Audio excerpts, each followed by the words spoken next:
بسم الله والحمد لله واللهم صل وسلم وبارك على سيدنا محمد وعلى آله وصحبه أجمعين. معانا النهاردة قصة كاملة أتمنى تعجبكم. يلا بينا. قبل ما نبدأ حلقتنا تحطوا لايك للقصة وتشتركوا في القناة للناس الجديدة معانا، وحبايبي طبعا المشتركين عندي فأنا دايما بتشرف بيهم في كل وقت. يلا بينا نبدأ قصتنا. ماسكة التليفون وبتتكلم بهمس. بوسينة قالت: أيوة أنا في الشقة دلوقتي، مش عايزاك تيجي إلا كمان شوية. أنا هظبط الوضع وساعتها لما تيجي هتلاقي الدنيا تمام قوي. يعني أنت واثقة من الكلام ده يا بوسينة؟ عيب عليك يا عبدو، ده أنا بوسينة، يعني اللي أقولك عليه يتعمل بالحرف الواحد، وأنت عارف قدرتي على الإقناع يا أخويا. ماشي يا بوسينة، وأنا هفضل وراكي، أنا كده كده وراك يا جميل. ما انا عارفة ان انت ورايا. هو انت اصلا تعرف تكون في حتة تانية غير ان انت تبقى ورايا يا سي عبدو؟ يا سيدي الرجالة، يا سيدي الناس، يا تاج راسي. عبدو قلب فرحة وريشه اتنفخ كده. ايوه كده، شجيني بقى بالكلام اللي يدلع القلب ويشخلل الدماغ ده اللي ما بسمعوش خالص. هو انا عندي غير الكلام يا اخويا؟ طيب يلا بقى، انا هقفل عشان الشغل. ايوه اقفل عشان المحروسة يا اخويا ما تخشش عليا وتقفشني وانا بكلمك. قفلت معاه من هنا ودخلت ابتسام وقالت: هي بوسينة، ده كله كلام في التليفون يا اختي؟ اللي يسمعك كنت بتتكلمي كده يقول ان انت بتحبي. يو هحب مين يا اختي؟ الا احب ايه؟ بطلي الكلام ده. ده انا بعد المرحوم جوزي ولا هحب ولا يدخل قلبي الحب ده خالص. يحرم عليا يا حبيبتي الحب ده. عيب عليكي يا ابتسام. هو الواحدة مننا يا اختي تنسى راجلها ابدا؟ والله يا بوسينة معاكي حق. انا عندي جوزي ده سي عبده، والله لو قال لي ايه اسمع كلامه وانفذه على طول. مش هو يا اختي اللي مستتني ومخليني مش محتاجة حاجة؟ يا أنا، هو أنا عندي غيره؟ ده أنا في إيده كده زي العجينة. مع إن أمي تفضل تنصحني وتقولي يا بنت خلي بالك ويا بنت مش عارفة إيه، بس عبده لأ، هو في يا اختي زي عبده؟ طيب يا نحنوحة، هو ده الكلام بقى؟ يلا أنا هطبخ علشان خاطر نلحق قبل لما جوزك يجي. ابتسام قالت لها: ماشي، وأنا هطلع أنضف بره وأنت تطبخي وتدوقينا أكلك النهاردة. ماشي يا حبيبتي من عينيا، ادوقك اكلي، هو في زي اكل بوسينة؟ ده الحاره كلها تشهد على جمال اكلي وعلى ريحته. ماشي يا اختي من عينيا. طلعت ابتسام تنظف الصاله والاوض بره، وبوسينة كانت عماله تطبخ وتقول بينها وبين نفسها بسخريه: والله انت ما في حد اهطل غيرك، ولا في حد اعبط منك يا ابتسام. الميه ماشيه من تحت رجلك بحر، وانت ولا انت هنا خالص، ولا حياه لمن تنادي. بس يلا، عدم تركيزك ده مخليني ان شاء الله ان شاء الله هبقى الزوجه التانية بعون الله، وساعتها بقى مش هتقدري تقولي حاجه، لان اللي خدت جوزك هي صاحبتك. قعدت تضحك ومبسوطه قوي ان الخطه بتاعتها ماشيه زي ما هي عايزه، وبدات تطبخ وعدى الوقت وجهزت السفره. ايه رايك يا ابتسام؟ سفره ولا في الاحلام؟ ضحكت ابتسام وقالت: هو حد ينكر شطارتك ولا عدالتك؟ طب تصدق بالله، انا لو عندي اخ لا كنت مجوزاه ليكي. هو الواحده الطول يكون عندها مرات ابن شاطره كده؟ ده انا امي كانت هتفرح بيكي خالص، ويكون على الاقل بينا نسب. ما تقلقيش من ناحيه النسب، فهيكون بينا نسب ان شاء الله. ابتسام قالت لها بعدم فهم: ده اللي هو زي بقى؟ لا ما تركزيش معايا. دخل عبده في الوقت ده: مساء الخير، ازيك يا مراتي يا حبيبتي؟ ابتسام قالت له فرحة كبيرة: الحمد لله كويسة يا سيدي الرجالة، وبقيت أحلى وأحلى لما شفتك دلوقتي. تسلميلي، أمال إيه ريحة الأكل التحفة دي؟ اتدخلت بوسينة وقالت: أهو اللي طبخ الأكل ده هي ابتسام مراتك، ما أنت عارف مفيش أحسن من نفسها في الحارة. آه طبعا، هو أنا تهنالي اللقمة إلا من إيد ابتسام حبيبة قلبي؟ ضحكت ابتسام وقالت: يوه عليك يا سي عبده، كسفني كده دايما. انا اكسفك ليه بس يا ست الكل؟ هو انا بقول حاجه عيب؟ وبعدين ده انت الكلام فيكي مهما كان قليل برضه. ابتسام قالت له بهمس: طب سيب الكلمتين الحلوين دول لما نكون لوحدنا، انا هدخل اجيب العصير. اخدت بعضها ودخلت المطبخ، وساعتها عبده بص لبسينة بابتسامه: ما انا عارف يا جميل ان انت اللي طابخ الاكل ده، هي الريحه الحلوه دي تطلع غير منك انت؟ اوعي تفتكري ان اكل ابتسام اللي يجيب البواسير ده يلد عليا، ما يلدش عليا غيرك انت يا حلو. اهم بقى كلمتين تبلي بيهم ريقها بدل ما احنا مستعبطينها كده. على رأيك، اهو الواحد يجاملها شوية بدل ما احنا مخلينها زي الأراجوز كده. ضحكت بسخرية وقالت له: دي بتصدق في ثواني، مراتك دي هبلة قوي. يا حبيبتي لو ما كانتش هبلة ما كانش هنبقى مع بعض يا عسلية انت. طب بطل الثقة في النفس دي، لا نقع انا وانت في مرة. لا ما تقلقيش، عبده ده فرخة بكشك عند ابتسام. ما هو ده اللي مطمني يا اخويا، ان انا وانت عندها بالدنيا كلها. هي بتصدقني في اي حاجة اقولها، ودي حاجة حلوة ومفرحاني جدا. وقطع كلامه ابتسام اللي جات وقالت يلا بقى عشان ناكل قبل الاكل لما يبرد. قعدوا كلهم ياكلوا، وبعد لما خدوا الحلو وقعدوا قعدتهم قدام التلفزيون. بوسينة قالت انا هاخد بعضي بقى وامشي عشان طولت، عايزين حاجة؟ ما تخليكي قاعدة يا بوسينة. لا يا حبيبتي انا لازم امشي، يلا بقى سلام. اخدت بعضها ومشيت، وابتسام بصت لعبده قالت له بوسينة دي ولا في الدنيا، ده انا لو عندي اخت مش هتعمل معايا ربع اللي هي بتعمله ده. بس دمها واقف كده يا شيخة، ما تتقبلش. اخص عليك يا عبده، دمها واقف ايه، دي زي العسل. انا ما بحبش في الدنيا قدها، طبعا بعدك انت وامي يعني. طيب يا اختي خليكي حب فيها، وانا ادخل انام عشان تعبان شويه. ماشي يا اخويا انه الهنا، وانا هشطب بقى بقيه المطبخ. تاني يوم كانت ابتسام بتروق الشقه، فجالها اتصال من واحده جارتهم قالت لها فيه ان امها تعبانه. فساعتها اتصلت على عبده وقالت له ان هي تعبانه. طيب روحي لو عايزه تقعدي لك هناك يومين ثلاثه مفيش مانع. لا يا اخويا يومين ثلاثه ايه، انا هشوفها واجي على طول عشان اطبخ لك.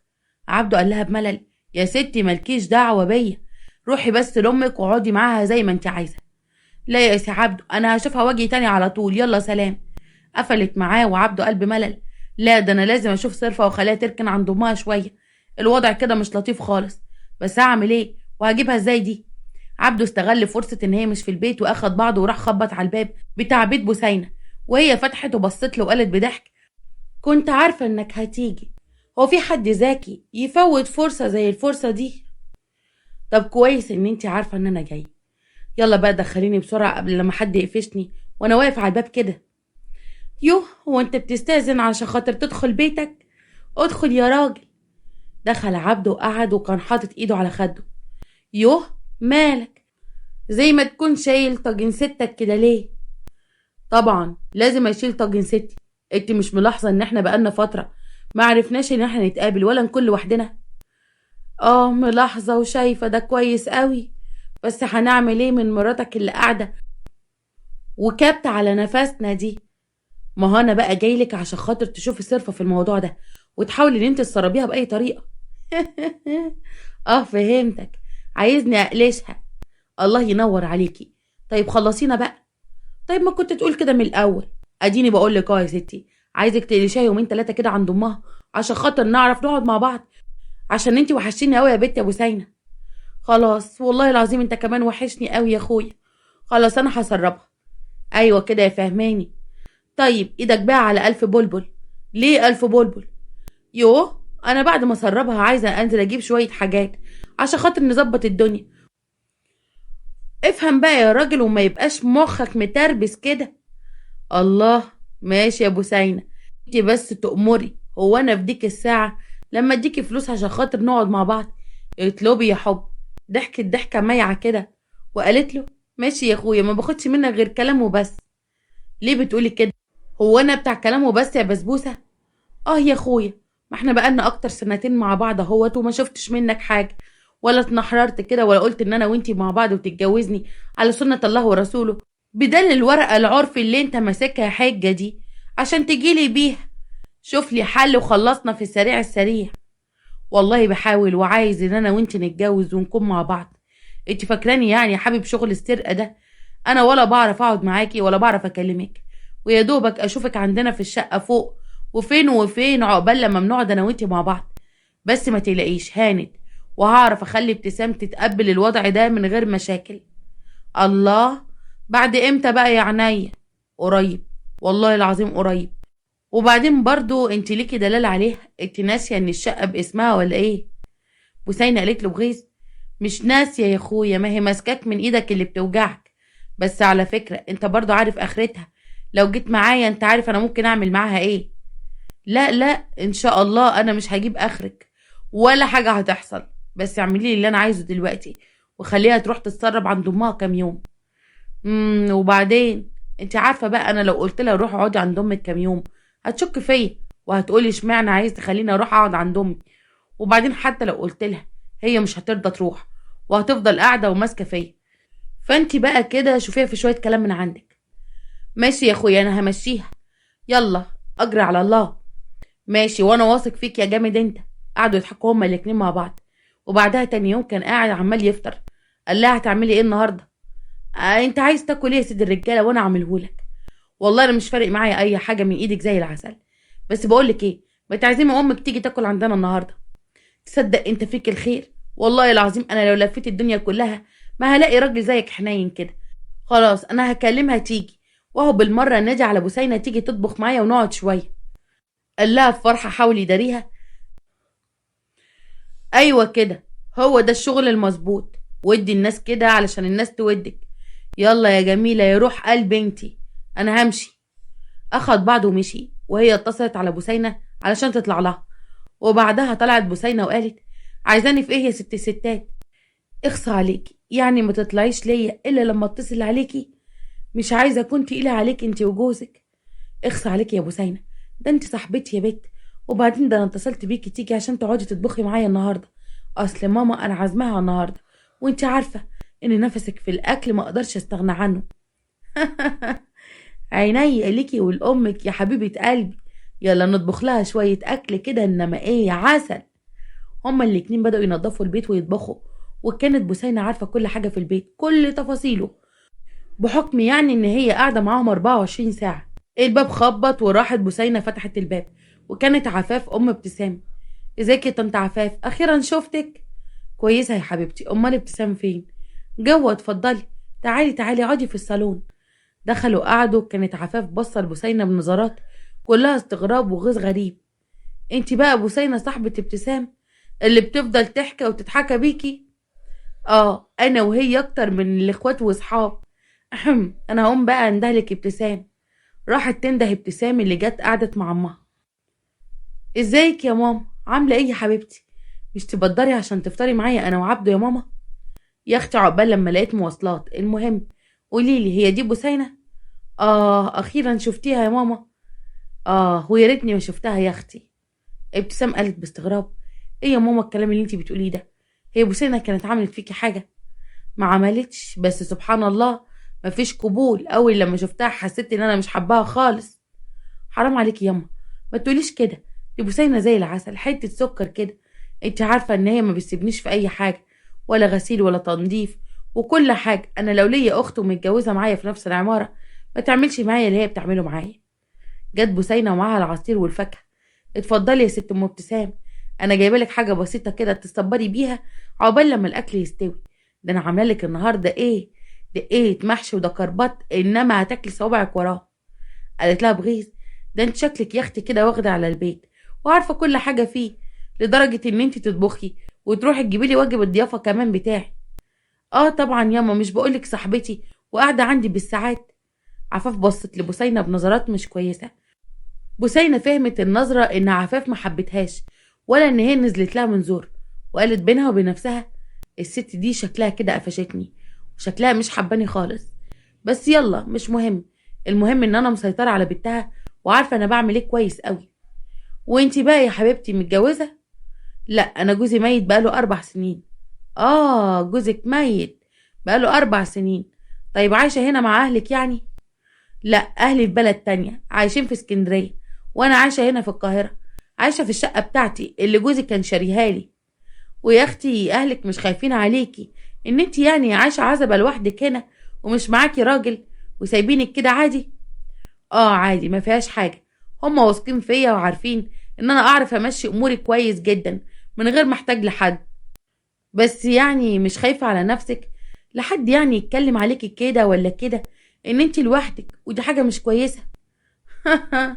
لا ما حدش يقدر يتكلم عليا يا ست ام ابتسام. انا هنا في الحاره معروفه والكل عارفني وعارفين ان انا يعني احب الصحوبية واحب ان انا اكلم ده واكلم ده.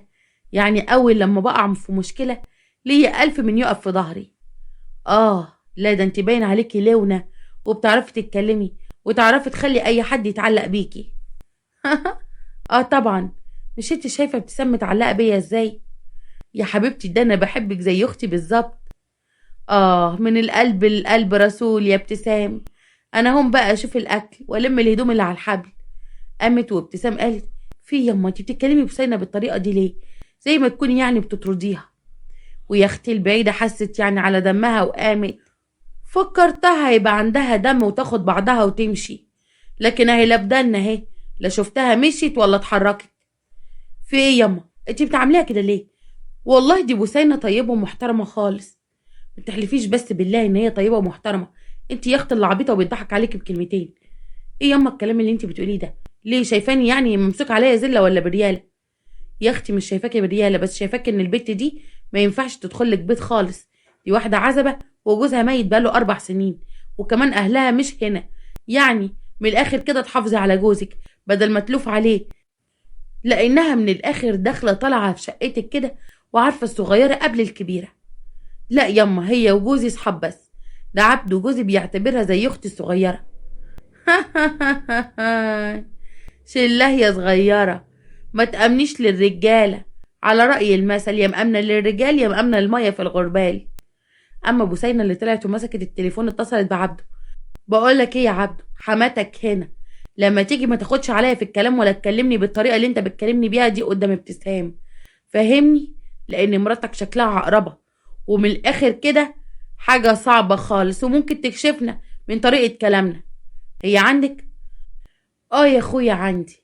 يلا بقى ربنا يسهل واعرف اخليها تروح تقعد عند امها كام يوم. المهم اعمل اللي انا قلت لك عليه وجيب فاكهه وانت جاي، وعايزاك بقى تفضل طول ما انت قاعد تشكر في ابتسام. تمام ماشي يا بوسه، يلا بقى مع السلامه. قفل معاها وهي اخدت بعضها وراحت عندهم. قالت ابتسام: يا حبيبتي انا وطيت على الاكل خالص، يا دوب شعله كده بسيطه علشان يتلدم براحته لما سي عبده يجي. ولميت الهدوم وطبقتها وحطيتها لك في الدولاب في اوضه النوم. هاخد بعضي بقى وانزل شقتي علشان خاطر ام سعيد جايالي تزورني. يلا سلام. ابتسام قالت لها: يو، عايزه تنزلي وقت غدا يا بوسينه؟ اخصى عليكي والله العظيم، والله ما احط اللقمه في بقي الا لما تقعدي وتاكلي معايا. خلاص بقى هبقى اجيلك والله بعد الست ام سعيد لما تمشي. يلا سلام. اخدت بعضها ومشيت، وعفاف قامت زاغده ابتسام: في ايه يا اختي ماسكه فيها كده ليه؟ وان شاء الله عنها ما طفحت. يوه ايه ياما الكلام اللي انت بتقوليه ده؟ من امتى وانت كده؟ من ساعه لما شفت البت اللي متسمه دي اللي اسمها بوسينه. بصي يا بت انتي، انا مش مرتاحه للبت دي. وبعدين يا اختي اللي تدخل اوضه نومك وتحط فيها هدومك، انت ازاي يا بت تدخليها اوضه نومك اصلا يعني؟ ولا ازاي تسمحي لها بحاجه زي كده؟ ياما دي صاحبتي، يوه صاحبتي. وانا مش لاضت عليا الصحوبيه دي خالص، وقلبي مش مرتاح للبت دي. اما على الجانب التاني فكانت بوسينة قاعده مع ام سعيد اللي قالت لها: قولي لي بقى يا حبيبتي، تاخدي فلوس الجمعيه بتاعتك دلوقتي ولا عايزاني احطهم لك في جمعيه اكبر؟ لا عايزاكي تحطهم لي في جمعيه اكبر، وكل شهر هديكي 1000 جنيه تدخليهم في الجمعيه لغايه لما تجيبي لي مبلغ كده محترم. قالت لها ام سعيد: يا اختي انت ناويه تعملي ايه في الفلوس دي كلها؟ يعني اللهم لا حسد، شايفاكي عماله تعملي جمعيه تطلعي من الجمعيه تدخلي في جمعيه تانية. ناويه تعملي ايه؟ ناويه اشتري شقه يا حبيبتي. شقه؟ شقه ليه؟ ما انت عندك شقه اهو قاعده فيها. لا ما هو اصل انا عايزه اشتري شقه تانية كمان هنا في العماره، وتكون برضه باسمي. يعني الواحد مش ضامن الزمن، افرضي اتزنقتي في يوم من الايام وحبيت ان انا ابيع شقه، يكون عندي شقتين منهم واحده استبنى عندي. ضحكت ام سعيد وقالت: والله يا بنت مخك نضيف وبتعرفي تفكري. ماشي يا ستي هعملك اللي انت عايزاه. تسلميلي يا ام سعيد، وانا هحللك بقك اخر جمعيه تديها لي، مش هنسى الحلاوه بتاعتك حبيبتي. بس ما تاخذنيش في الكلمه يعني. عايزه اعرف بتجيبي الفلوس دي كلها منين؟ ما تزعليش مني، عشان المعاش بتاع جوزك يعني الله يرحمه ما يقضيش يا اختي الدهب اللي بتلبسيه والاكل اللي بتاكليه، ده غير شقتك اللي بسم الله ما شاء الله كل فتره بتجددي فيها، والجمعيات اللي بتخش فيها بالالوفات في الشهر. بيت الاسد ما بيخلاش يا حبيبتي. يلا قومي انت شوفي انت هتعملي ايه وبطمنيني. حاضر. مشيت ام سعيد وهي بتضحك بسخريه، قالت في نفسها: ما هو مادام الجوازه في السر يبقى لازم اخد منه فلوس وامن نفسي كويس قوي.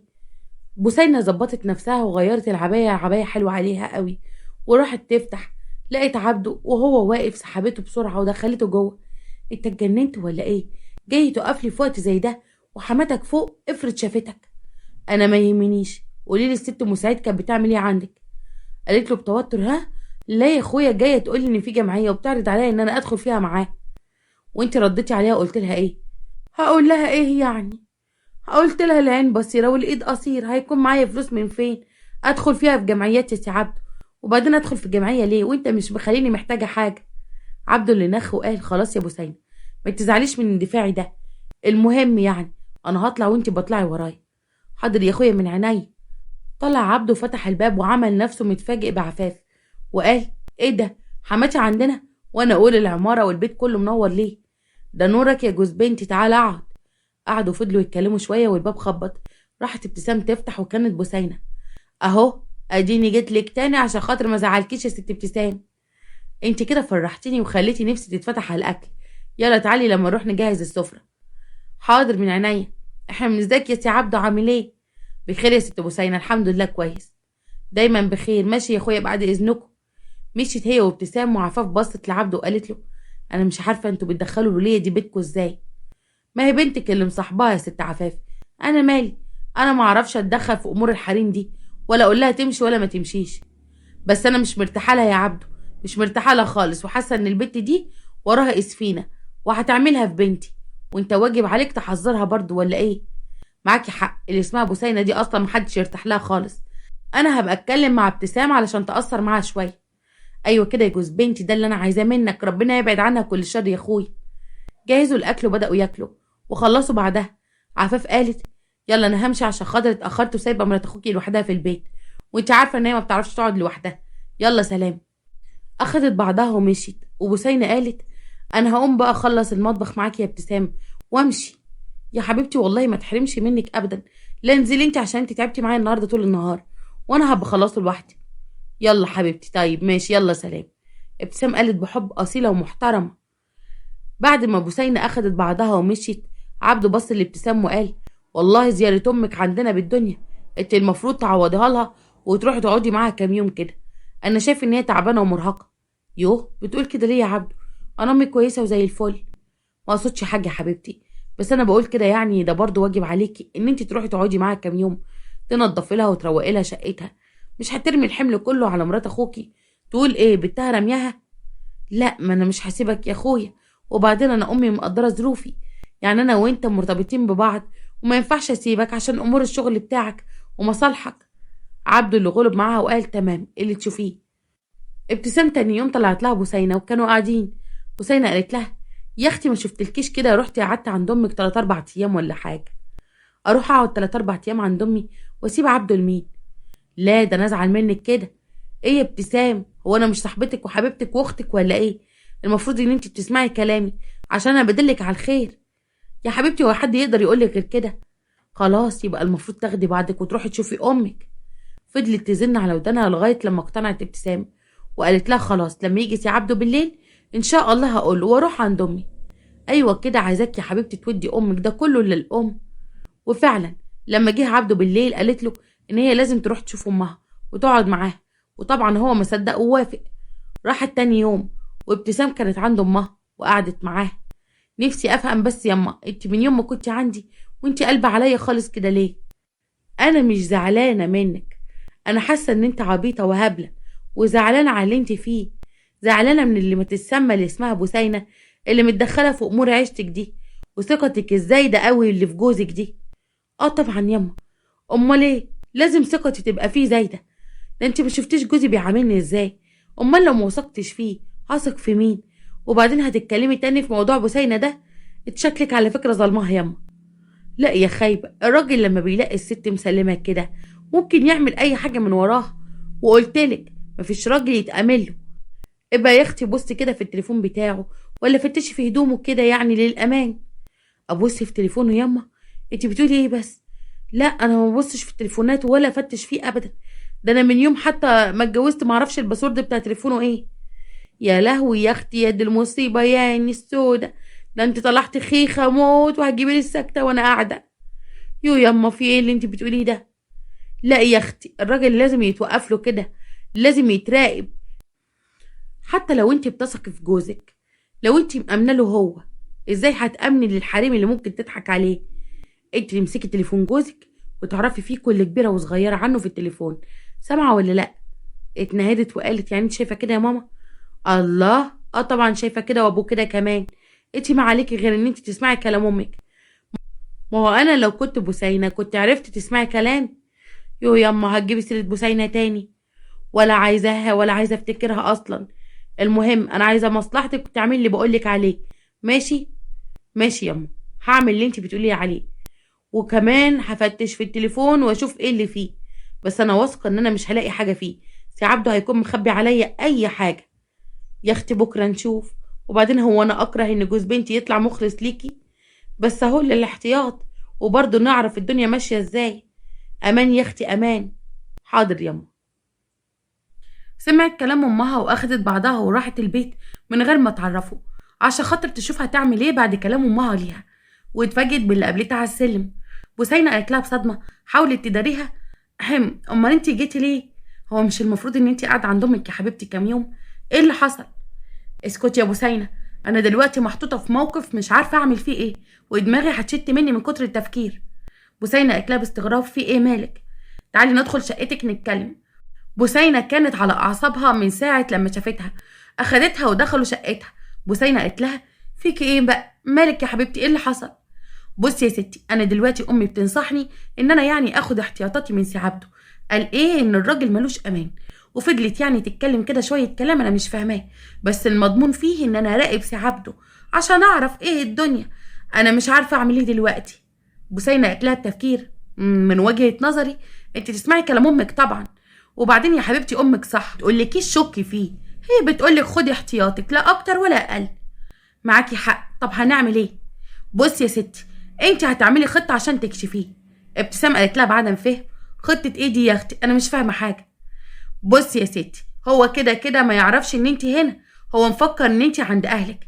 يبقى انت تطلعي الشقه وتستخبي وتشوفي هيتصرف ازاي في غيابك، بس اوعي تظهري له نفسك، عشان حتى لو لقيتي تصرف منه مش عاجبك خليكي كده في الدرة.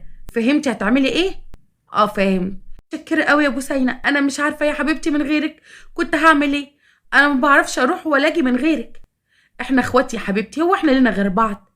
بستها ابتسام وقالت طيب انا هطلع بقى، عبال هو ما يجي، انت عارفه ميعاد رجوعه قرب اهو. طيب ماشي يلا يا حبيبتي، ربنا ينصرك يا رب. ابتسام طلعت من هنا وبوسينة مسكت التليفون واتصلت على عبده ورسته على الحوار كله. عبده ضحك بسخرية وقال، أماتي بتلعب من ورايا وبتقوي بنتها عليا. ماشي يا عفاف. بوسينة قالت له بس خلي بالك، انت هتقول الكلمتين دول وبعدها انا هتصل عليك كأننا يعني واحد صاحبك، وهقول لك تنزل علشان تاخد بعضها هي وتمشي وما تفضلش لازقلنا. خلاص يا بسبوسة قلبي، فهمتك. ده انت دماغك ذرية. ايه ده يا بت، انا متجوز مخابرات وجهاز تخطيط يا ناس. عشان تعرف بس النعمة اللي معاك. قفل معاها وجهز نفسه وروح على البيت. دخل على الأوضة ومسك التليفون قلب فيه شوية وسابه مفتوح على السرير، وعمل نفسه دخل الحمام. ابتسام طلعت من تحت السرير بسرعة وقامت ماسكة التليفون تفر فيه، وما لقيتش فيه أي حاجة خالص. قالت بندم، شوف أنا ظلمته إزاي. الله يسامحك يما، انت السبب في الموقف اللي أنا محطوطة فيه دلوقتي. بسرعة نزلت تاني تحت السرير لما حست إن هو طالع. أما تليفونه فرن، فكان واحد صاحبه متفق طبعا معاه على الحوار كله.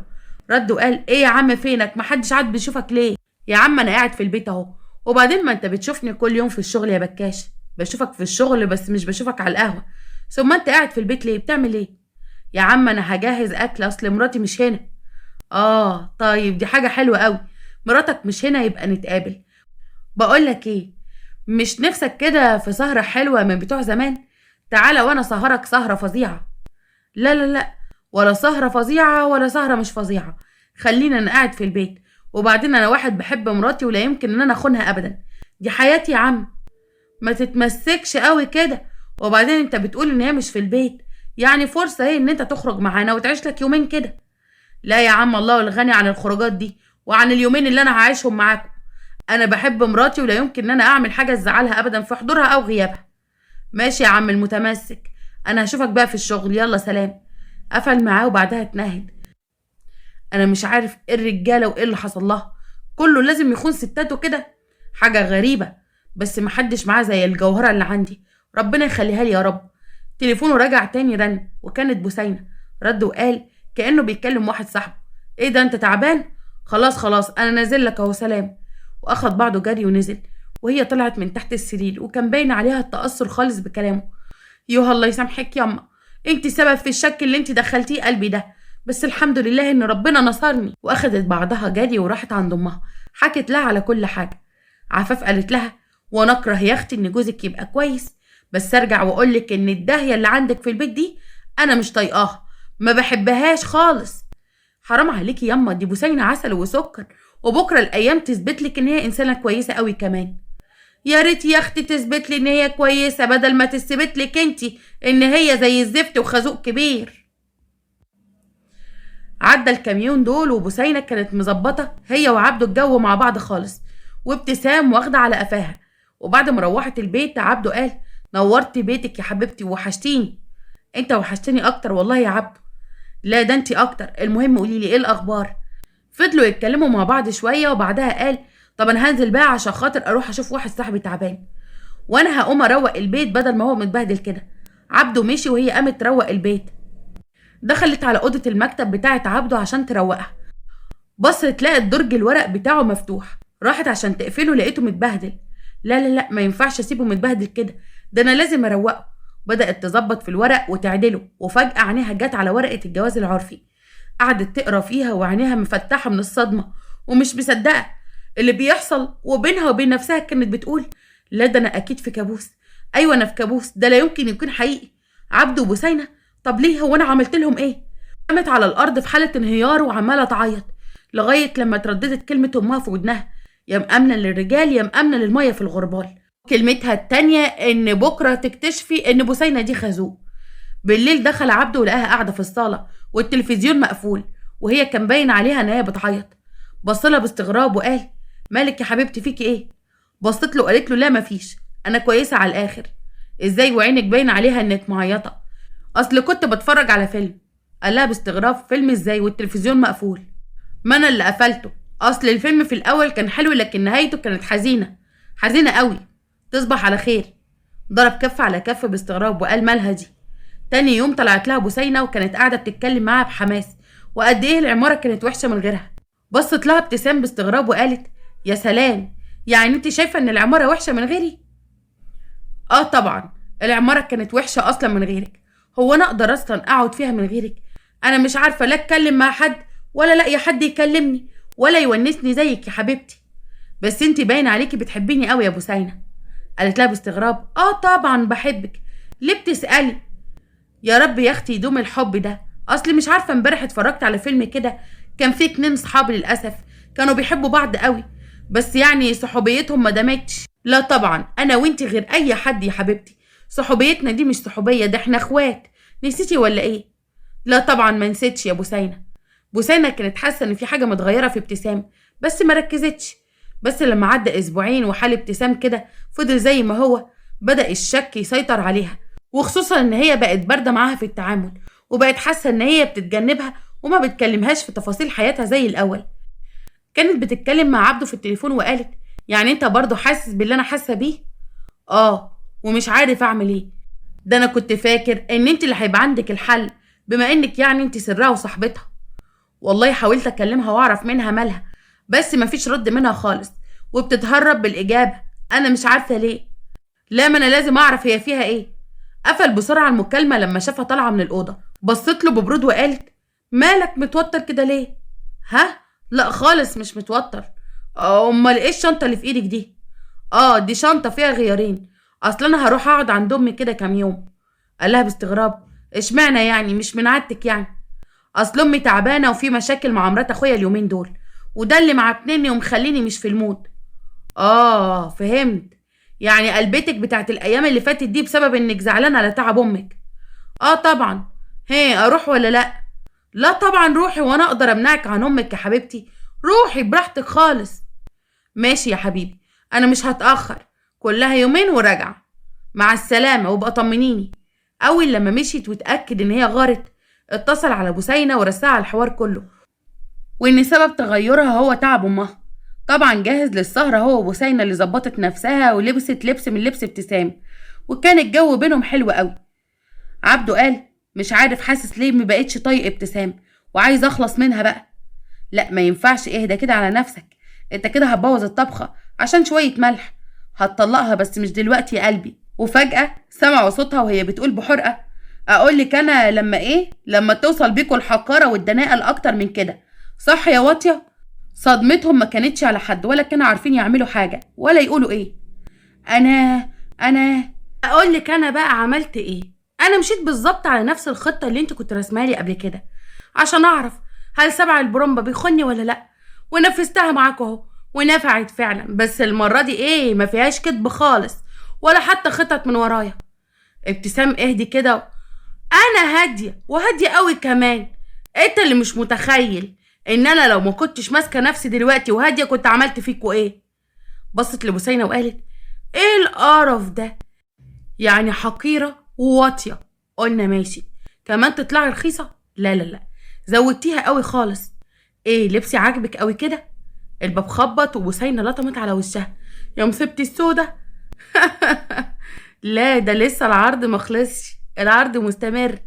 راحت فتحت الباب وكانت ام ابتسام اللي جايبه معاها الناس كلها، رجاله وحريم، وواقفين. اهي يا جماعه الواطيه الدون اللي لافت على جوز بنتي، اقصد اللي كان جوز بنتي واخدته، وبنتي اللي استأمنتها ودخلتها بيتها، اهي لافت على جوزها. شايفين اللي قاعده معاكم في وسطكم في وسط عيالكم ورجالتكم؟ بوسينه لطمت على وشها. يا فضحتي يا فضحتي يا مصيبتي يا مصيبتي.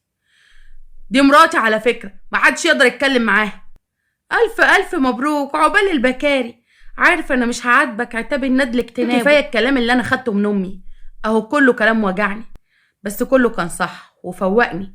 فقت على خيانتك ليا، فقت على أكبر صدمة في حياتي منك أنت وبوسينة. وصدق اللي قال: احذر من عدوك مرة ومن صديقك ألف مرة. بوسينة اللي كانت بتتمنى الأرض تنشق وتبلعها في الوقت ده ما كانتش عارفة تتكلم، لسانها زي ما يكون اتربط. أنا مبسوطة بشكلك وانتي عاملة زي الكتكوت المبلول كده، وشكلك مكسوفة ومش عارفة تعملي ايه.